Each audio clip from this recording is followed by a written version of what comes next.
They have criticized the human rights record, the number of executions, for instance, haven't they? They may believe that if you're kind to drug traffickers, you get a better society. In America,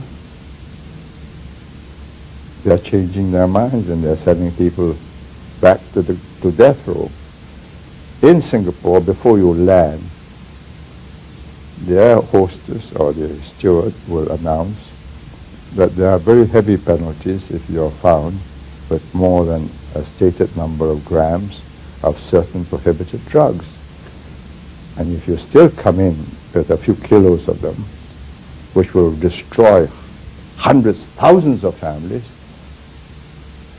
one death is too kind, because you're killing that family every day for years and years and years, that a daughter or a son is an addict.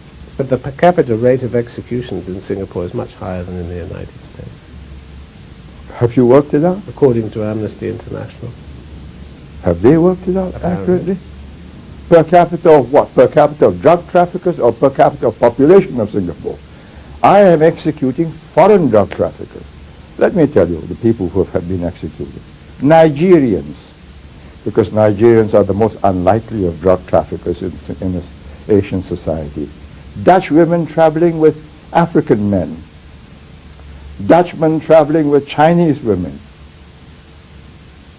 How do you calculate per capita? Per capita of Dutchmen entering Singapore, or per capita of Singaporeans as against Dutchmen? What's Amnesty talking about? Do they know what's happening? Do they ask themselves, what would happen if we send them all to prison for 5, 10 years, and we'll have to make more prisons because there'll be such an endless stream of them? And this is despite the death penalty. The rewards are so enormous that people are willing to risk it. And why not? Would you say that over the 31 years as you were Prime Minister that you were a ruthless man? Do I look to you a ruthless man? Here I am being pilloried, excoriated, By who? abused by you. Merely asked questions, I thought. No, but every one of them is barbed and loaded, darts with a bit of arsenic in it. I'd like to think that you were given a chance to answer any question that not was at- put to you, no? Oh, that's what I'm offering myself for, isn't it? But if I were a ruthless man,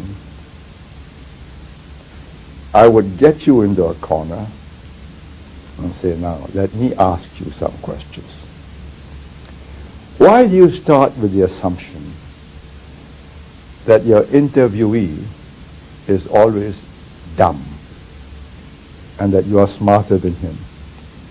Why do you assume that Asians are somehow unable to understand Western ways of life and that they would be so much better if they would become more like the West?